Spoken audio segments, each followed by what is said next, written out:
Hi, everybody. My name is Arik, and I'm going to be talking about the full moon in Aquarius, what's going on in the stars, what this means for us, and how we can use it practically.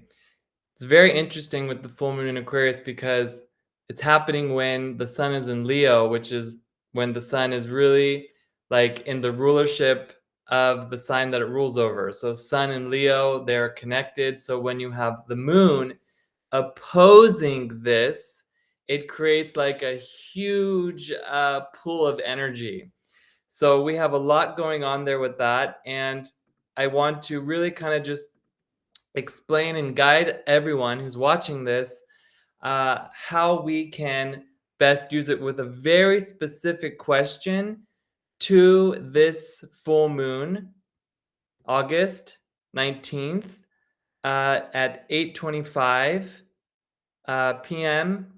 in Europe time on August 19th. Okay. So we have the question for this quest is, what does the expression, the future lies in the stars, mean to me? And how can I be empowered because of it? So this is very interesting, especially as an astrologer and people, we're using astrology to kind of guide what's going on. Maybe you've been feeling, for example, the Mercury retrograde devices are going like creating a little bit of like software is being a little bit more challenging than normal. We see what's going on, but what does this have to do with the future? It's it's very, very, very keen to what's going on because on one hand, you can say that the future, your future, does lie in the stars, but on the other hand, it doesn't. And I'm probably one of the only astrologers and some of my astrological colleagues who will say something like this, or anyone who's been trained by me will also say this. But what do I mean by that? Okay. Well, if you look at the way that the question is, the way that the question is channeled, and also this was like, there's a whole nother story to that as well. But if you look at the word, it says lie. So on one hand, it means to rest, as in it's lying in the stars, okay? But on the other hand, it also means to lie, like as in to fib. Okay, but how can this be? How can this have two meanings? Okay, well, the stars, they are holding the quality of time based on the transits that will come, and this is determined by our perceptions based on our ability to calculate the positions and the timing of those positions from our perspective on Earth. And this is calculated by JPL, NASA. These, like, we have an ephemeris. These are all these calculations that are calculated into we call it the sky, okay? But let's just call it the atmosphere or the ether or however you want. But they are like a train schedule, because when we say Mercury is going to go retrograde, or the moon is going to enter a certain sign, or it's going to be what's called opposing the sun, that is going to happen no matter what. All right? That's going to happen from our perspective on Earth, unless a meteorite or something comes and it like completely throws it off track, and it's going to throw it off orbit. It's going to happen like catching a train, catching a plane, or a movie in the theater. So that part is true. That future is set. That is there. Okay. And even with astronomy, we're going to have meteor showers and all kinds of things. These are things that are going to happen. Or even if we take it down into the time of day, sunrise is going to happen at 6:09 a.m. That is not going to change. So therefore, your future is set. And that is more accurate than meteorological or the weather, because that can shift. So you're going to have everything from the time of day to meteor showers to planets ingressing or going retrograde. that is set 100% because it's based on a system that we use. So if you are in on a different planet or somewhere else or a different country, you're going to have different sunrise. You're going to have different sunset.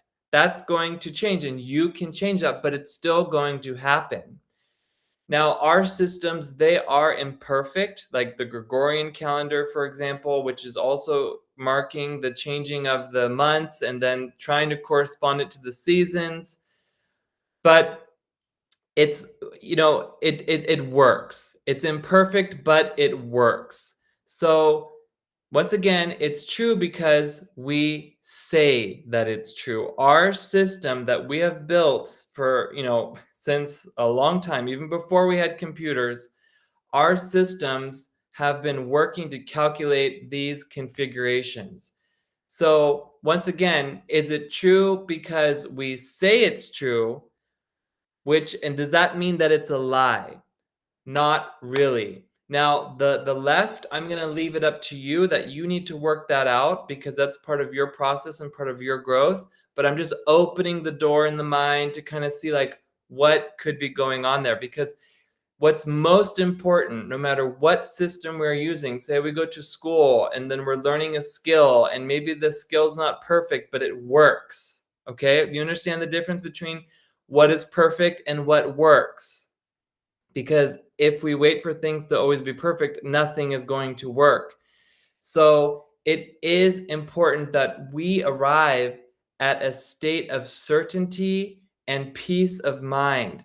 Because if you tend to have the type of mind that gets caught up in what is right, what is wrong, what is perfect, what is imperfect, what is true, what is untrue, then chances are nothing is going to be good enough. And that's also okay because that's another path, that's another journey. But what's really important is that this is about subscribing to systems and learning those systems that work. So each and every one of us have our own system in our life, and this full moon is about when we are committed to our systems that we have put into place based on our experiences, then we will grow no matter what. We do not need to add anything. We don't need to take anything away. We just need to commit with what is there now. And with the power of that commitment, we will grow and we will reach the next level. No doubt about it. Now, the other side of this question is that there are many futures in your reality and in your stars, and as a collective, in our stars. Our free will is the only factor that determines which future that we elect. So, the higher your consciousness, the better version of the reality that is available to you that you are going to live in. Okay? Higher consciousness, better reality. Lower consciousness, kind of like same old reality. So this can bring some real, true peace of mind, but we need to know how can we raise our consciousness. And that's what this whole full moon is about because it's in Aquarius, and Aquarius is all about consciousness and elevation because what it wants to give us is peace of mind and the ability to do something called resting, to rest. All right? But how but we need to look at how do we lose our ability to rest? How do we lose our peace of mind? And how can we get it back? So, first of all, what is peace of mind? Well, I guess we could say it's when, and each and every one of you have your own experiences with this, but it's like when we're struggling with a problem. It could be guilt, which means that we are in a state of resistance. We are in a state of resistance. So what does that mean? Blessings want to come into your life, good things want to come into your life, even blessings in disguise, and we go into resistance. And it's like we feel it's like a judgment that is hanging over our head, like, oh my God, I don't want this thing in my life. Why is this happening? But it's really a blessing. So this robs us of peace of mind, because we could call this like karma or judgment, can often, or let me say more specifically, unresolved karma and judgment that we are still working with can manifest as unrest. When we are resisting or we are failing to take responsibility for our actions or our thoughts. So unrest is not a random feeling, but it's a signal that there's something within us, something that we are avoiding, something that we are resisting or not fully addressing, that needs to be transformed, that needs to be corrected. So when I'm reading charts, this is the chart of the full moon. Okay, there's a lot going on in this chart. We're going to talk about it. But when I'm reading charts, I look at exactly that. What is lying in your stars? What is lying in the stars? And I also look at what is lying in your stars, okay? But really to help you to come into a peace of mind. I can't even tell you how many times I have readings with people and they're like, oh my God, thank you so much for confirming what is going on or giving me the heads up. I had no idea, like, so that we can come into rest. And I want to explain specifically, because what's resting up in the heavens? What's the judgments that could be hanging over your head that's preventing you from elevating your consciousness? And it changes all the time based on not only your actions, but also the transits and how it all comes together. So what's activating now, right now, is that full moon. And you can see in the chart here, it is strongly influenced by Uranus. Oh my goodness, Uranus, right here, okay? And it's making a square to the moon and to the sun. All right, so that means Uranus is squaring the full moon. So there's a lot. Uranus is kind of like, it's intensifying the energy with unpredictability, with tension. The square is bringing tension that we can build upon. Uranus is the planet of sudden change. It disrupts the status quo. It disrupts the stability that Sun and Leo likes. Where my Leo's at likes stability. Uranus pulling the rug from underneath the feet. But specifically in regards to Sun and Leo is like the ego, the identity. It's like, here I am. Moon in Aquarius is the emotions, but also connected with the collective. So you can see Uranus is really is challenging these old patterns of identity and the emotions as they're swirling around in the collective. So it's urging us to release kind of like these outdated beliefs about ourselves and about our position in society and our position in the collective. So you might feel the urge to break free from routines or relationships that are serving your ego and not the collective. Okay? But only like this, I'm sorry, like only with this kind of disruption, it's going to push you towards greater authenticity and freedom. Once again, we see disruption as a bad thing. It could be a very, very, very good thing. And so there's so much Aquarian energy with this full moon.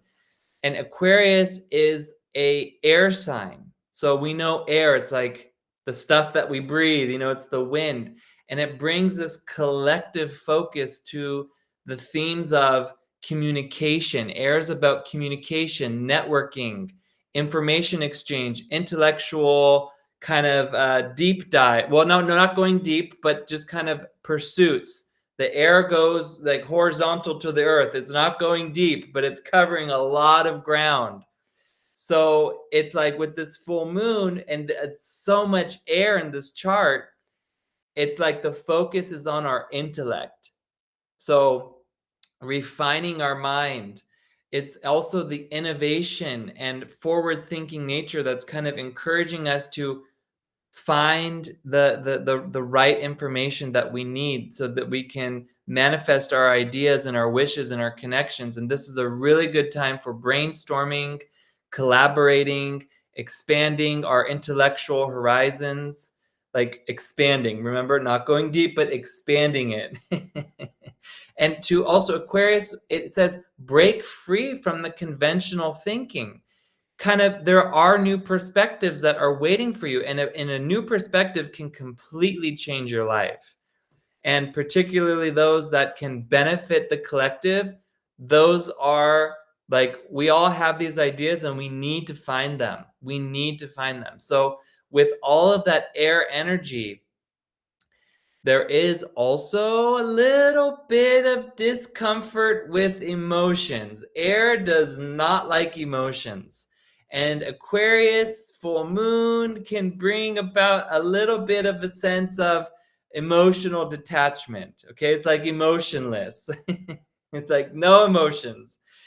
And this can be very beneficial for making objective reflections about ourselves, making objective decisions about a situation that would otherwise be emotional. If you have Aquarius moon, you know that you have this within you, that you can really be like that scientist when it comes to all things human, all things emotional. So it can also lead to kind of like challenges though in the personal relationships, because we need emotions in our personal relationships. We cannot just go in there and be acting like AI. We have to be having the emotions, okay? We cannot let them get out of control, but we have to have them. So it's a good time to consider like how our individual knowledge and our individual insights can contribute to the collective, and how we can build networks, support innovation and progress. And there's like enough emotions we can find in there, okay? Like the psychology of the air needs to be like around people and helping people, but like on a much broader scale. So it's like the collective rather than the personal circles. Like it needs like it's like way bigger than just like what's around. So on the other hand, with all the air, I just want to put a warning out there. Don't gossip. Don't waste the full moon by, misusing your speech. Don't listen to evil speech. I know it's campaign time, but do not listen to it. It's not going to be good for your full moon magic. Okay? So Aquarius rules over social networks, collective communication, and we want to keep it as clean and emotionless also as possible. And you rather use those emotions to like focus on the greater good and like motivating us, like, yeah, we're all human and like we can do this. Because otherwise what will happen is, if we go with the wrong emotions, we're going to go into misinformation, miseducation. We're going to be careless with our speech, and this is not good, because this creates like a discord, misunderstandings. So we want to elevate our communication, and we want to use our words to uplift, to inform, to unite, not to harm, not to divide, not to create separation. Okay? So all of this unexpected energy, be prepared to handle surprises with innovation. It's so many times, like, even I can just bring it back when I'm doing chart readings, and like within the first 5 minutes, I'm like, okay, this, I suggest we change this, and the person's like, oh my god, like holding on to the roller coaster, like, I know this is right, but I just don't want to hear this right now. It's like, well, yes, you do. And it's like, yes, they do, and I have to always, have that discrimination, like, okay, where are we with that, and stuff like this. But it's about the adaptability and the focusing on the intellect. This is so important with this full moon, so we can become more accustomed to these innovations that want to come into our life. And we might be confronted with these changes, and we have to be quick, we have to be creative, we have to be on our toes, because otherwise we're going to have resistance to these horrible disruptions, and we're going to miss the opportunities to move forward, because we will see them as setbacks. We will see them as setbacks, and they're not. So all of this is highlighted, and it's like, again, with the Uranus here, it's going to create, like, it's gonna, like, we might not see it right away. We might see it. It might be behind closed doors. These things can manifest collectively in that way, or also in our own personal life, especially depending where the full moon is for you. Please use the chart calculator or the workbook to figure out where this full moon is occurring for you. But it's going to create some shifts. The structures, the established structures, the societal norms, they're all being challenged. So it's going to give rise to technology, innovations, some kind of reforms. And these changes might feel unsettling, but they're going to open the door to progress and these new ways of thinking. We also have in the chart here, oh my God, Mamma Mia, we have Saturn is opposing Venus, okay? So Saturn is in opposition to Venus. All right, I feel like a football play-by-play thing going on here. And I think this is kind of creating tension between your desires, your values, and your actions. Okay, well, actually, no, that'd be more the Venus, Jupiter, Mars. So the Saturn opposing Venus is going to bring challenges in these relationships and with your self-worth. Venus is also the worth. So especially where control or insecurity, where you've had these kinds of problems in the past, this is kind of going to encourage a reevaluation of your values, of your relationships, guiding you towards a deeper emotional growth. We need to go deeper because there's so much air, so we have to go deeper. And then, as I was saying, we have Venus is also here. Venus is making a square to Mars and Jupiter, which are in alignment. My goodness, look at that. Okay, so this is going to create that tension between what are your desires, what are those values, and what are your actions. Because Mars is in alignment with Jupiter, this is kind of amplifying your drive, but it also risks overextension and impulsiveness. And this is the opposite of effect of what we want for this full moon, to access that energy of rest. Okay. But particularly in relationships, I'm going to talk extensively about resting in relationships within ourselves and with others in a minute. But we want to balance our ambition with mindfulness. That is the key. That is the key here. Okay. And then we have Mars is, of course, we have Mars and Jupiter are making a square to Saturn. Okay. And then look at that. Look at that. That's a lot going on there also. So this is kind of like Saturn is slowing things down, the progress. And, it says, okay, we got to slow things down a little bit. Be patient, careful. Planning is very, very essential.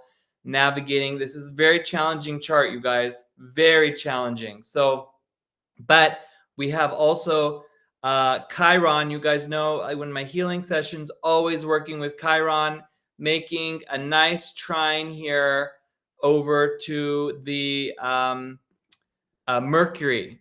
And this is bringing a healing to our mind.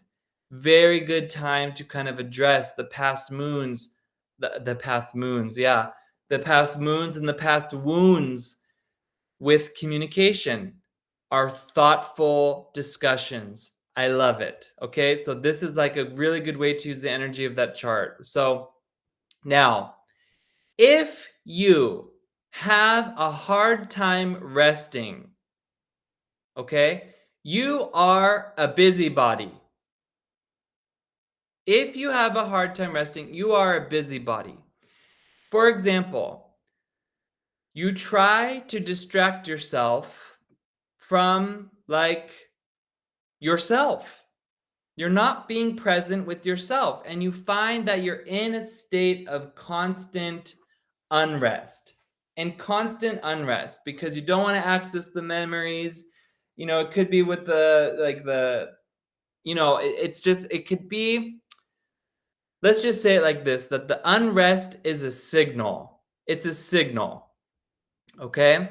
That something in your life or within you that needs to be addressed is not being addressed. It's something that you've been avoiding. So if you find that you're restless or that you cannot relax and recover, and this could be healing from something, an emotional wound, a physical wound, anything, it is usually about taking responsibility for your actions, making amends, doing atonement, and then realigning your intentions and your behaviors.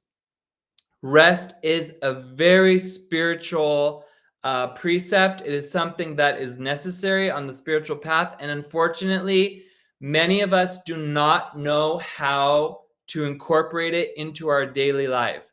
So when, for example, there are times like if we have this pattern of, we feel like we've done something wrong, even subconsciously, we might avoid rest, because what happens when we're truly resting? And I'm not talking about like just being lazy and doing nothing. I'm talking about resting.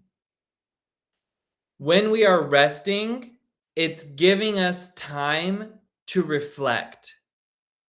And this can bring up feelings of guilt. And this is very uncomfortable for us because it makes us restless. And this is why we get anxious, because we do not want to look at these feelings. We don't want to look at these feelings. And so, what could be deeper than that is like shame. It's a shame. And the thing is, like, we're judging ourselves too harshly, okay? Because all of this can be healed by simply taking accountability, and that's what this full moon is kind of highlighting for us. But really, there's a feeling that there's with shame, there's a feeling that there's something fundamentally wrong with us. And when we are harboring shame, we might keep ourselves busy, okay?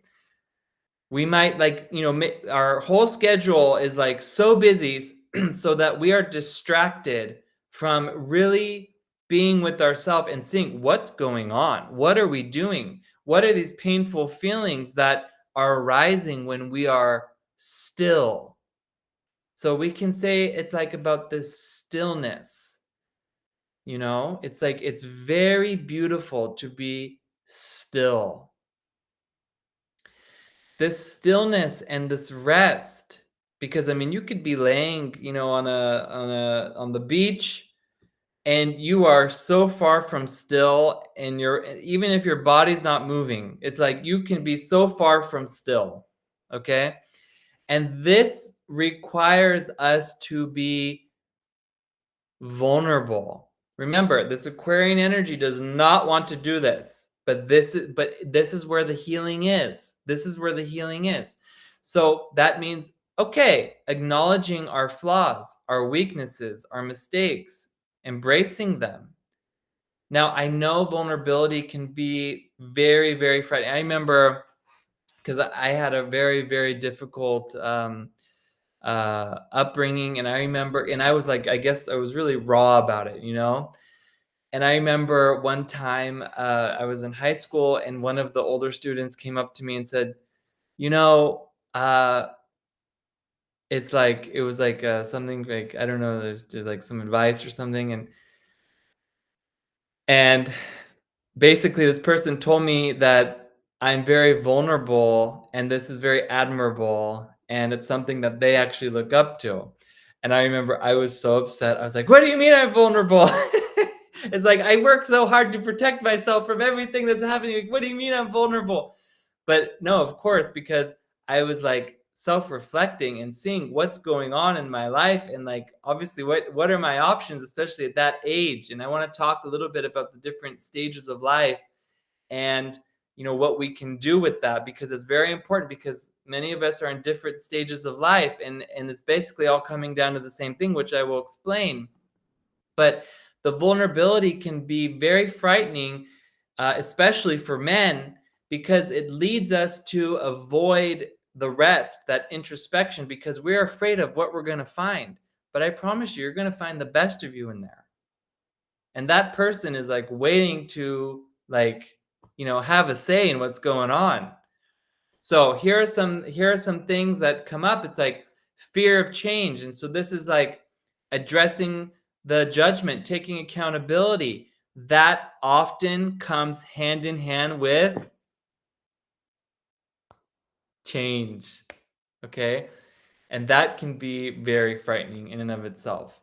The subconscious mind will resist the resting, like the parasympathetic nervous system, because it knows that rest will involve confronting these issues. And it's like, we don't want to change. It's like, we don't want that.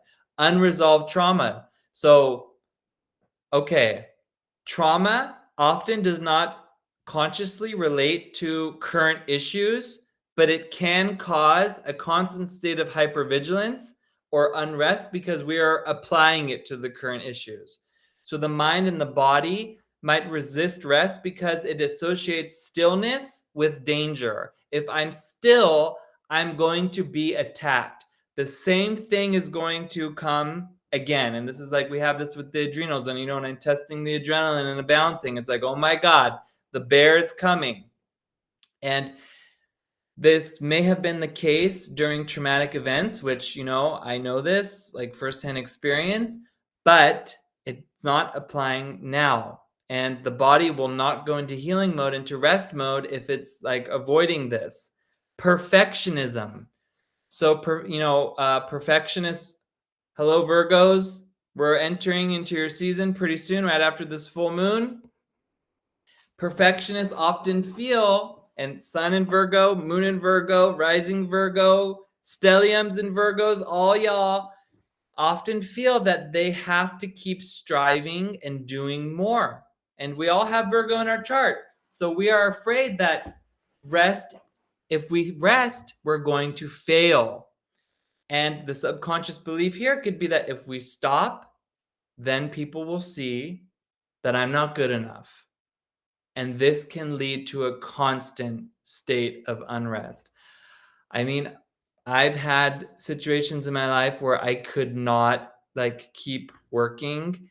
And yeah, in the beginning, I was like, oh my God, everything now is just, I can just forget it, because especially in some of the industries I work in, like if you miss a day or a week, it's like missing a year.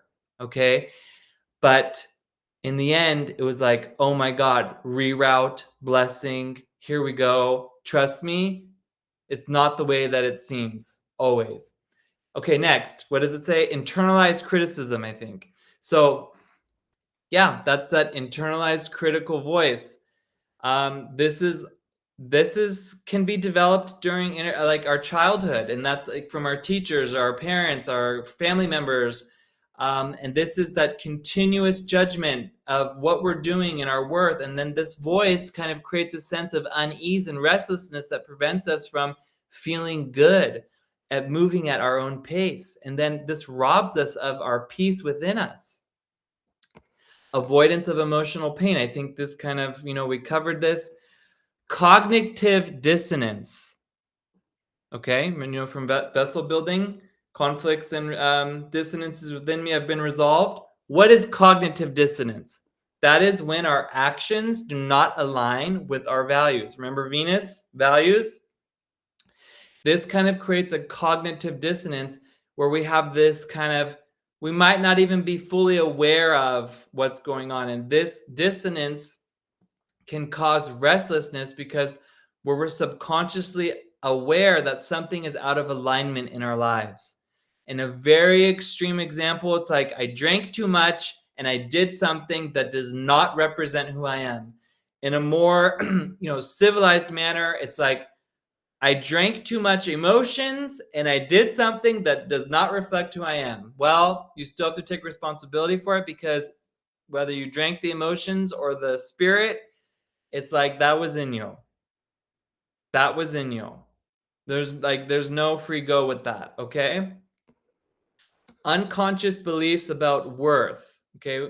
So this is like we feel that our worth is tied to how productive we are, and this belief can make us feel like rest is going to threaten our self-esteem.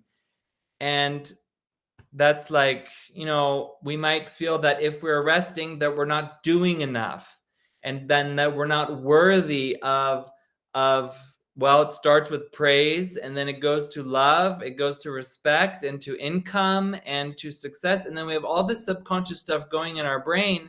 And as you heard in our podcast from last week with Aurelia and Ageless, it's like the high priestess, she doesn't care. She's going to render the reality that the subconscious is feeding.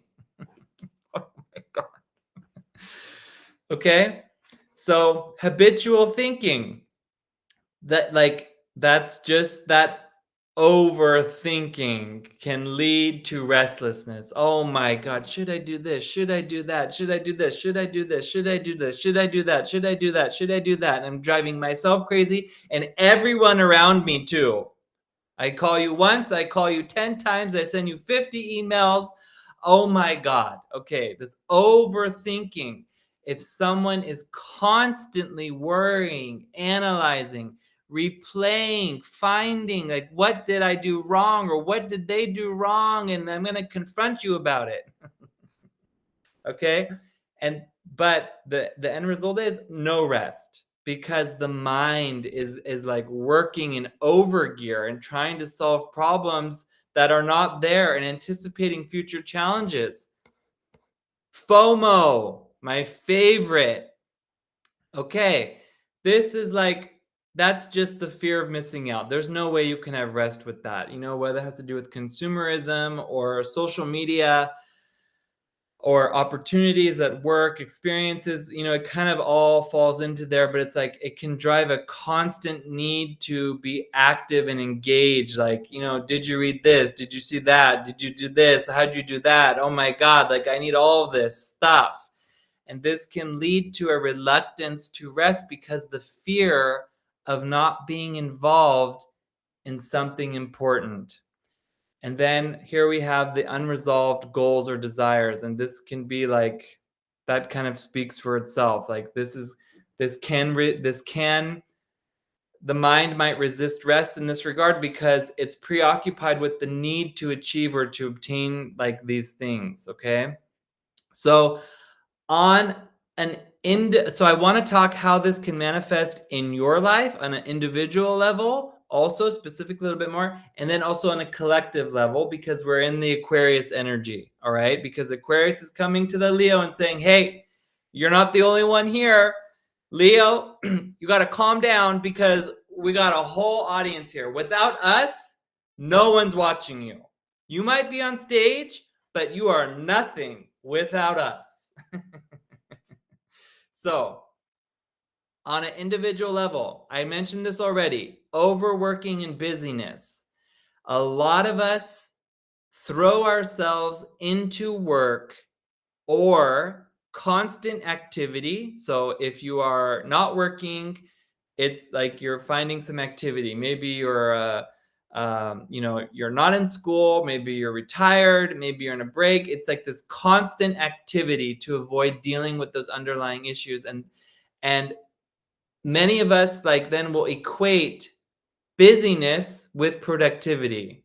And then we can go into do-gooder world, and that's very dangerous. But why I'm bringing this up again is because the deeper level to that is burnout. Burnout, okay?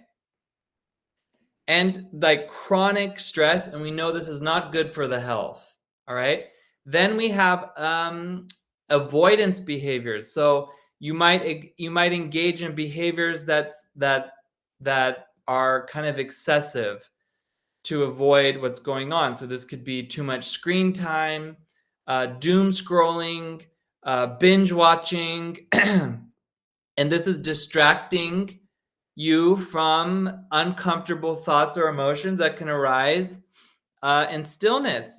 So I mean, just as like a funny joke, next time you're going to watch something, like you sit down in a chair or your couch or wherever you lay on the floor, however you're doing it, and just kind of like with the full moon, reflect on your life. It's going to be the best saga cliffhanger thing you could ever imagine.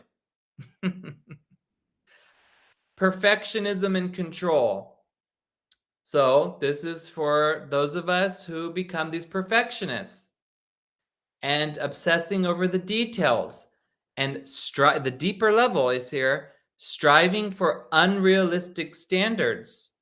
And this is to avoid feelings of inadequacy. So I don't publish anything because I feel inadequate and I don't want to be judged. Constant tension with that, which is not so good for hypertension either. Substance abuse and escapism. All right, so numb the pain, escape. But I tell you, it takes back what it gave and then some. The emotional pain, people turning into drinking, drugs, other addictions, the substances, they can mask the discomfort, but it's not going to fix anything. It's going to actually make things worse. And then also those of us who are hypervigilant. So again, the unresolved traumas. This can manifest on the deeper level as kind of, because we have to go deeper, trouble sleeping, restlessness, inability to trust others or to feel safe. And then also it can lead into procrastination. So that fear of failure, that fear of success, that can overwhelm and lead to like, okay, I don't do it.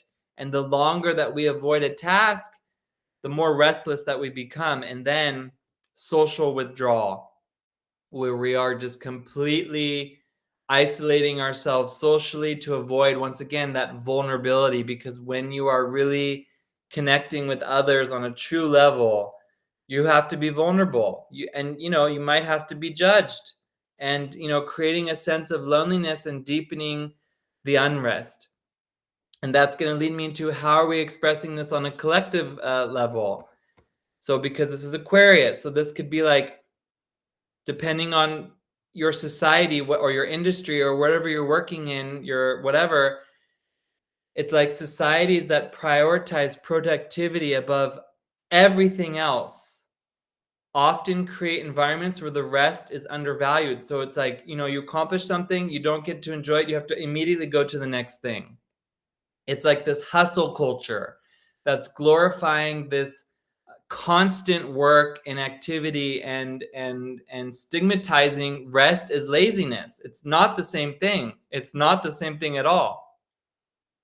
So this is kind of like a societal norm that can be shaken up with this full moon, where, okay, constantly pushing ourselves, but for what? For what? What are we doing? Is it for the greater good, or is it for my ego? What's going on here? As I talked about, consumerism, constantly like buying things, like societies that are driven by just like, we're trained to consume, like we're just consuming everything, not just stuff, but also data. And it's kind of like we're under this guise that happiness and fulfillment come from acquiring more more experiences and the best, like, of all this stuff. It's not going to bring us happiness. So this can lead us to like this restful pursuit of meaningless wealth, where people feel like they have to kind of keep up with the Joneses, and we know how that ends up. Media overload, this constant bombardment of information and news and entertainment through media and technology can create in our societies like that we're always on, always on. And this makes it very difficult for people to disconnect and to discover rest. And there's always something new, right? There's always something new. And this could be like, in the news or in your neighborhood, like there's always something going on. And then that leads me to, of course, like how we compare ourselves in society. Um, it's like, I don't think I have to really expand too much on that, but it can lead to inadequacy and envy and jealousy, and that's going to completely pull us away from the direction that we want to go in. It's like, who cares? Okay, compare yourself to your old self. That's the only thing, and do better. Societies that kind of judge, once again, vulnerability, mental health issues, or taking time for self-discovery and discouraging that. It's like, we don't look at that. We don't do that. This can lead to kind of like this culture of silence where people suffer in isolation rather than seeking help or taking time they need to heal. And then God forbid, it's like then someone's dead. I can't even tell you how many times, like from clients and friends, it's like the person suffered, they didn't tell anybody, took their life. It's horrible. It's horrible. And it's not a solution. You have to do it 500 times, in the Buddhist lineage, like the Buddhist, not lineage, cosmology. So not good, not good. Talk. And then also we escape through entertainment. And those poor celebrities, my goodness, okay? My goodness. As a society, there's a tendency to escape from reality through entertainment, but also through games, social media, movies, TV shows. And yeah, like it's like with the drugs. Maybe it brings temporary relief, but it's going to prevent us from addressing the deeper issues causing unrest, and not to mention all the brainwashing going on. And then, of course, this leads to like a fragmentation of the community. And so, really, a lot of societies are seeing today a breakdown of community and social support networks. So Sangha is very important, but isolation can leave people without the emotional and like the social resources needed to find the rest and the peace. And the thing is, even if you provide the perfect situation for someone to rest, they, like, once again, you could be on the beach, laying in the chair or on the sand, whatever. You're not resting. You're not. So the transits are giving us the ability to rest or to not rest. Okay? When we take accountability and work through these judgments and these karmic situations that I've been talking about, we have the opportunity to transform them into something positive. So turning what was once a source of discomfort or tension into a blessing, or even into a source of strength. There is a higher level solution, and this is like where I come into play here to tell you what this is. There is a higher level solution to the unrest, social unrest, personal unrest, and the resistance to rest that we've been talking about. And it's really about the importance of aligning ourselves with a higher consciousness and taking practical steps to bring our wishes into reality. So let me stop you there, because you think I'm already aligned. I'm already aligned. But how much rest do you have? So that's your honest gauge. That's your honest gauge. So can you have a state of inner calm and connection to the divine in a situation that's triggering you?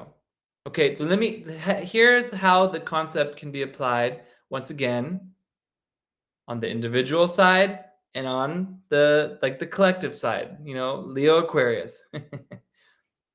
We know that life has all kinds of surprises, and often it's the unexpected triggers that unrest us. But by being open to these surprises and viewing them as opportunities for growth rather than seeing them as obstacles, we maintain our alignment with our higher self. And this mindset allows us to remain grounded, calm, focused, oriented, and even when things are not going as the way that we planned, which is like a huge trigger when things don't go the way we planned them. But there is a higher consciousness that has things planned in the right way. And this will reduce the anxiety and the resistance that often accompanies unexpected challenges. So we have the challenges, we go into resistance, and then we are anxious and unrested rather than calming down, looking at what's going on, and then seeing what needs to be done. So, like, for example, someone who is deeply immersed in their career, like constantly busy, but feeling unfulfilled, might be avoiding these deeper issues related to the work-life balance, personal happiness, or neglecting relationships. So it's a signal that the need to reassess priorities, set boundaries, become more organized with time and more efficient, not busy, efficient. It could be pursue a more meaningful career path, or someone who is always striving for that perfection at the cost of their own well-being, creating so much stress and drama for everyone around them. They might be avoiding the discomfort of imperfection or failure. So this is a signal. The feeling of unrest might be like, you have to accept yourself and accept your limitations, and that also accept that you need to learn. You know? Wow. See the value of imperfection. Someone in a relationship who avoids conflict, like the avoidant partner, or difficult situations, or hijacking the conversations and, just not really listening, sidestepping issues that need to be addressed in order for the relationship to grow. This is a sign. Time to face the music, face the issues head on, have honest conversations, work on strengthening the relationship, or maybe stepping away. What about people who are constantly caring for others? Perhaps to a point where they're hurting themselves, they're hurting their happiness. They may need to see like that they have needs and also emotions. They have to also take care of themselves. And then they will learn how to truly care. Because if you are really caring, you're never exhausted. So it's a signal, because you get so much energy from that. It's a signal to see things in a new way. Or someone who might be on a spiritual, surfing, seeking situation. Maybe you just entered the spiritual path. Maybe you've been on it for 90 years, but you still feel disconnected. You still feel lost because you're avoiding doing the inner work, or you're resisting the deeper truths that the signs are trying to show you. So it's a signal that reality wants you to reconnect with your spiritual practices. And there's more to this in a moment, but you have to face the inner shadows and seek the guidance to realign with your purpose. Or if you have writer's block, or if you're an artist and you cannot access, what should I do next? You're uninspired. I can't get the draft out. I don't know what to paint. I don't know the design I should make, like the next graphic design. Avoiding the risk that comes with, maybe I'm going to fail. So the signal might be take creative risks, explore new mediums. What's the underlying fear that is suffocating your creativity? Or someone who has regret. Reevaluate your choices, make amends, do atonement, realign. All of this so important. Or if you're in a toxic relationship or you have a toxic circle of friends, it could be a sign that you have to confront this toxicity, make changes, see what attracted you to that, or maybe how you've grown out of it. The point is that unrest, if you're tired, you cannot rest, you cannot really be still. It's an internal alarm, and it spans all ages. All ages. And it's the same. So if you're like teenager, around 20 years old, this is like, you're approaching your first Saturn return.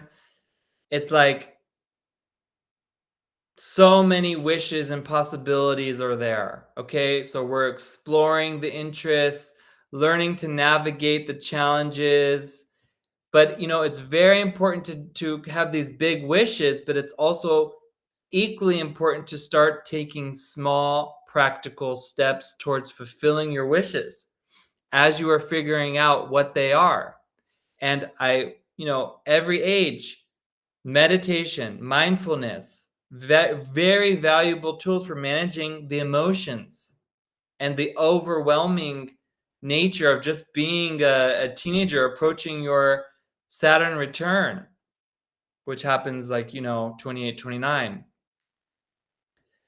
So you want to be building a foundation of generosity, of kindness, engaging in kindness towards friends, family members, schoolmates, all of it. Because the generosity allows you to extend yourself to others. So being open to inspiration and learning, so important, because many times in these ages we shut down. We shut down. And then we have no inspiration. So those of you after your Saturn return, okay? So let's just say like around 40, okay? By this time, there's more reflection, seeing what were the life choices, what were the achievements, and whether we are like really living in alignment with our deepest desires or not. So it's about renewing the purpose. These are like, if we cannot rest, this is what's going on. So important time to consider what changes might bring more meaning and fulfillment. It's about making these changes and managing different roles. So many people at this age, like, are parents, partners, professionals, taking care of their parents or relatives or whatever. It's a balancing act, and it can be very challenging. So it's,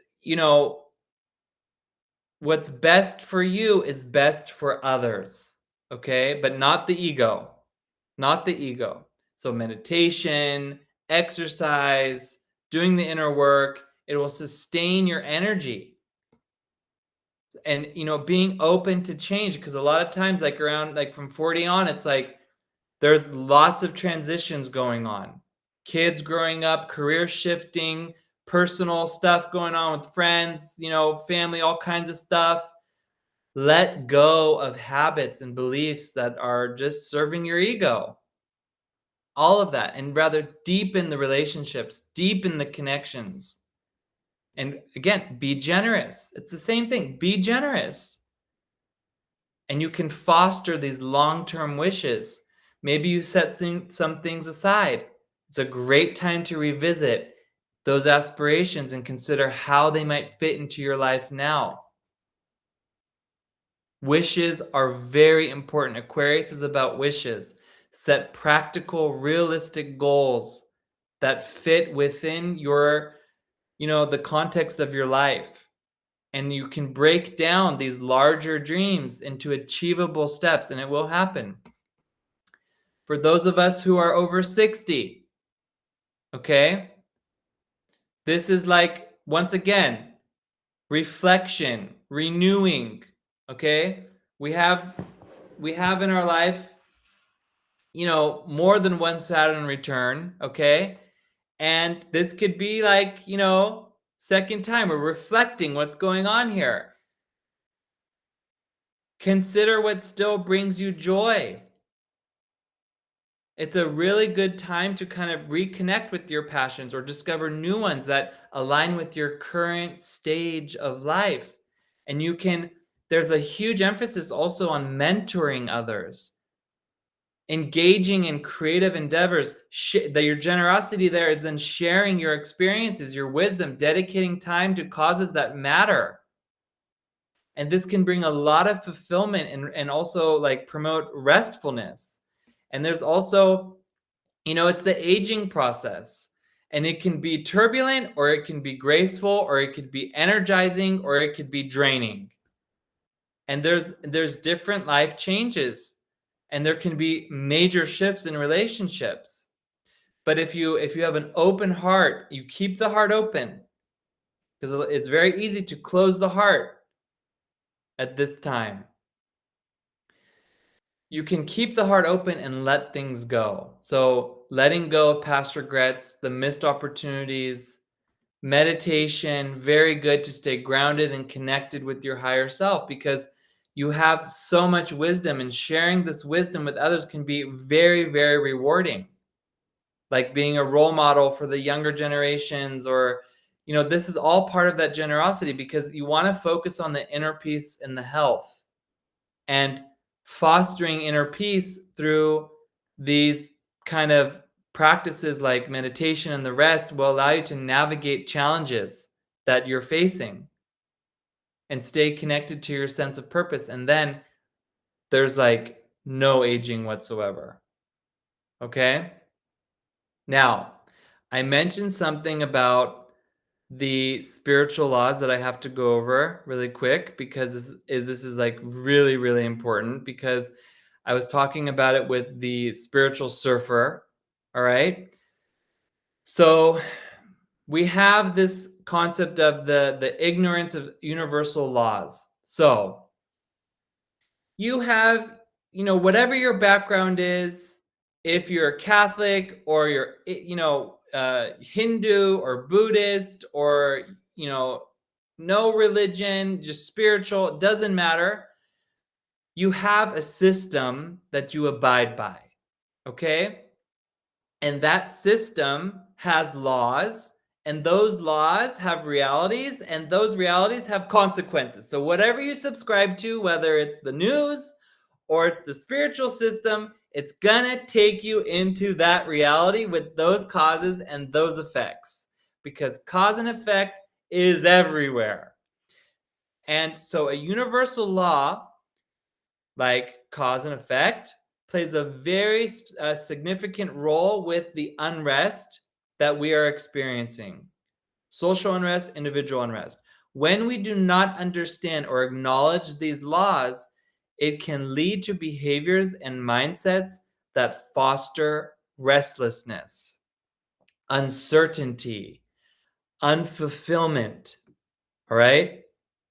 So the laws are in the stars, and this is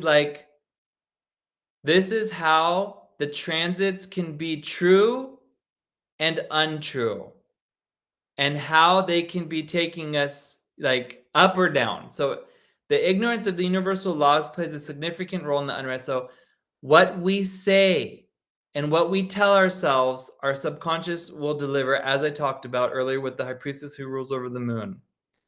So this is like about the cosmic patterns in the sky, that they're reflecting to us the universal truths that are guiding our lives. So it's so important that we understand whatever it is that we believe in, whatever our subconscious is subscribed to, that's what's going to be rendered. Those are the laws that we are going to be subjected to when we die, or whatever it is that we're doing. So very important that we understand that astrological transits such as the ones that we've been talking about, can be positive or they can be negative. So everything that I said can be read in two different ways, including like the full moon itself. So depending on what you're listening to, so happy you guys all here and everyone listening to this afterwards. This is like an amazing opportunity for all of us, because these transits, astrology is not about taking us down or putting us into a box. Rather, it's like, okay, these are the conditions that can feel challenging or they can feel supportive, depending on how we engage with them. So the truth, the future of these transits lies in the ability to reflect the dynamic flow of life, which is full of opportunities, full of growth and transformation, and deeper understanding, because it's about taking responsibility for our lives to navigate the energies with wisdom and intention, and to align our actions with the higher truths that these cosmic laws are revealing. So it's like what we say and tell ourselves, our subconscious will deliver. Many of us operate from a mindset of there's not enough abundance. Resources are limited. This belief is a law that we create that is going to lead us into competition, fear, and anxiety. So we can melt that down in the meditation, of the full moon meditation, for example. Shortcuts and short circuits. Taking shortcuts. We don't want to do it. We don't want to do it. So we want to cancel whatever it is that's within us that's holding us back, so that we can take full responsibility for our actions. Thank you guys so much. And now we'll put the meditation in another video.